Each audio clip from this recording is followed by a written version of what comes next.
इस रिजिम में बहुत सारी चीज़ें जो है वो प्रश्नांकित हुई हैं, उसमें संवैधानिक संस्थाएँ भी हैं।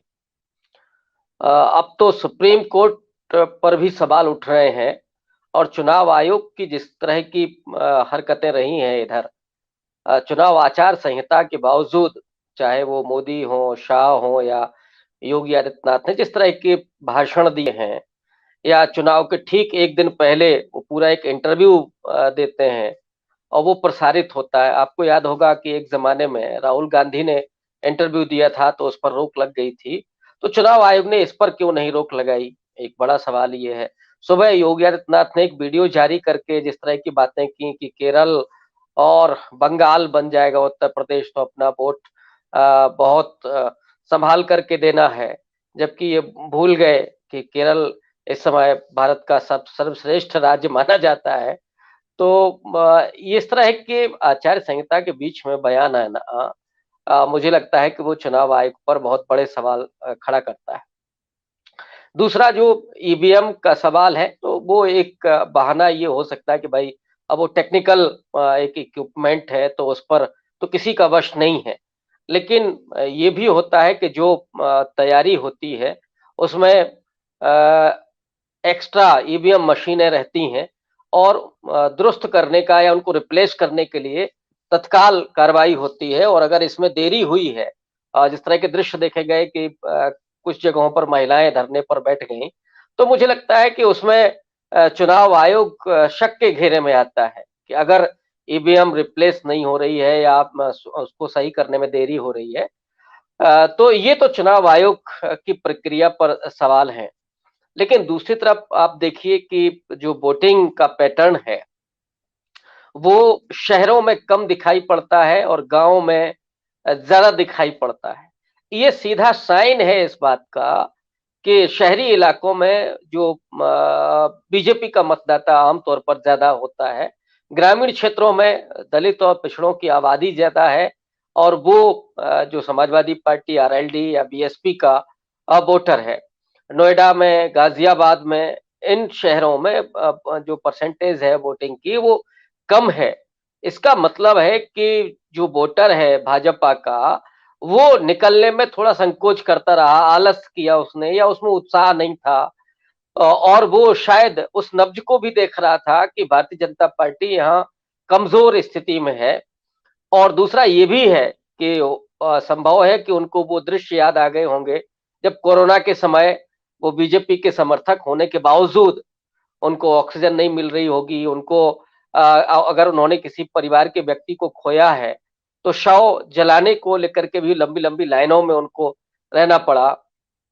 अस्पतालों की जो बदहाली थी, तो ये भी स्थितियाँ थीं। दूसरा जाट वोटर है, वो भी भारतीय जनता पार्टी के साथ जुड़ा रहा है और अभी भी कुछ उससे जुड़ा हुआ है, खास करके शहरों का जो जाट है। लेकिन उसने भी देखा कि उनके ही भाई-बंधुओं को किस तरह से इस सरकार ने प्रताड़ित किया, लाठियाँ भाँजी। तो वो भी याद आ गई होगी और यही वजह है कि वो उत्साह से नहीं निकला या घर में बैठ गया, छोड़ दिया उसने। लेकिन गाँव में किसान बहुत उत्साह के साथ निकले, जाट महिलाएँ बड़े उत्साह के साथ वोटिंग करने के लिए आई थीं। जो दलित हैं वो उत्साह के साथ वोटिंग करने के लिए निकले, मुस्लिम तबका उत्साह के साथ निकला वोटिंग करने के लिए। और ये इस बात का साइन है कि जो विपक्षी दल हैं इस समय सपा आरएलडी का गठबंधन और बहुजन समाज पार्टी, ये इनको अच्छा खासा वोट मिला है। अब मैं ये नहीं बता सकता कि बीएसपी को वहाँ पे कितना वोट मिल रहा है या कुछ सीटों पर वो बढ़त है कि नहीं है। लेकिन सपा और आरएलडी के गठबंधन को तो निश्चित रूप से बहुत बड़ा फायदा वहाँ होते हुए दिख रहा है। तो ये तो आज के पैटर्न वोटिंग जो पैटर्न है उसका साइन है। दूसरी तरफ अगर आप इस पूरे हालात को देखें, तो पिछले दिनों जिस तरह की भाषा का इस्तेमाल किया गया और चुनाव को सांप्रदायिक ध्रुवीकरण करने की कोशिश की गई, मुझे लगता है कि वो कामयाब नहीं हुई।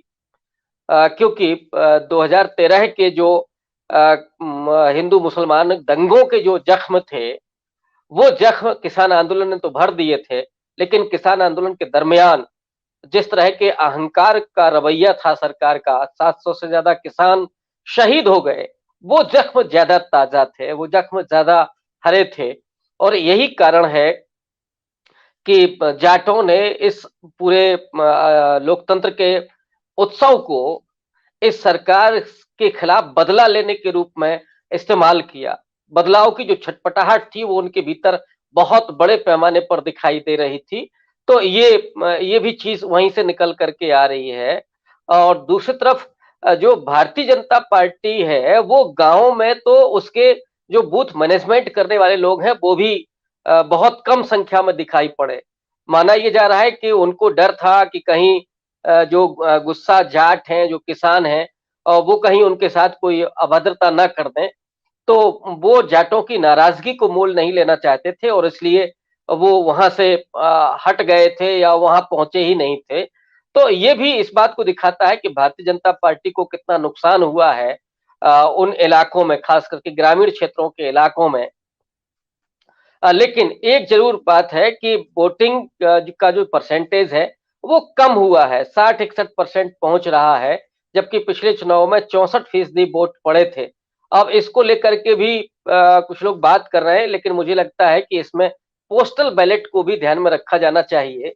इस बार बड़े पैमाने पर पोस्टल बैलेट से वोट दिया गया है क्योंकि चुनाव आयोग की अपनी गाइडलाइन थी कि जो कोरोना के अगर पेशेंट हैं तो वो पोस्टल बैलेट से वोट कर सकते हैं, सरकारी कर्मचारी तो पहले से भी करते रहे हैं। लेकिन 70 साल से अधिक उम्र के लोगों को भी पोस्टल बैलेट से वोट डालने का अधिकार था। तो संभव है कि 2 से 3% लोगों ने पोस्टल बैलेट के ज़रिए वोट किया हो।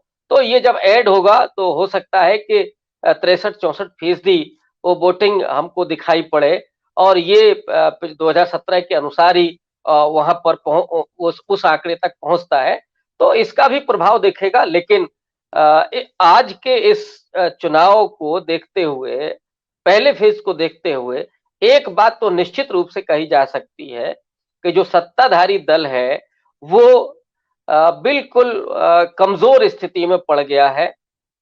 और जो सपा आरएलडी का गठबंधन है, उसे बढ़त है और तीसरा दल बीएसपी, वो भी जो अदृश्य लग रहा था या मायावती की निष्क्रियता और उनकी खामोशी को लेकर के सवाल उठ रहे थे। वो जो जाटव है, समुदाय है और जो पूरा दलित समुदाय है, वो जिस तरह से बीएसपी की तरफ उसने उत्साहपूर्वक एग्रेशन के साथ वोट किया है। हाँ, वो हो सकता है कि बहुत सारी सीटों पर वो जीत का आंकड़ा ना पार कर रहा हो। लेकिन इसमें भी कोई दो राय नहीं है कि बीएसपी को उसने लड़ाई में ला दिया है। मुकाबला संभव है कि वो त्रिकोणीय हो गया हो और कुछ सीटें बीएसपी के भी खाते में जाते हुए दिख रही हैं। और इसलिए दिख रही हैं कि पिछली बार इन 58 सीटों पर, जिसमें से 53 सीटें भाजपा ने जीती थीं, 30 सीटों पर बीएसपी दूसरे नंबर पर थी।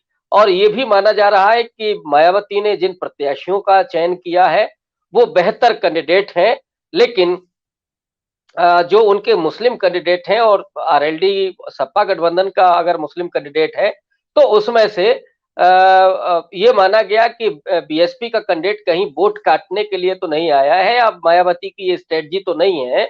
तो इसलिए वो वोट जो है, जो सरकार के एंटी जो वोट था, वो सपा आरएलडी के गठबंधन को जाता हुआ दिखा है ज़्यादातर और मायावती पर कुछ सवाल भी हुए हैं। लेकिन मुझे लगता है कि ये सवाल निराधार हैं क्योंकि मायावती ने आज तक कभी पिछलग्गू होकर के या टीम बी बन करके काम नहीं किया है। वो मुख्य धारा का राजनीतिक दल है और मायावती की जिस तरह की पर्सनैलिटी है, वो पूरे दमखम के साथ चुनाव मैदान में है। अब वो बात अलग है कि मतदाता उनको उनके उस खामोशी की रणनीति को स्वीकार करता है, उनके साथ जाता है या नहीं जाता है।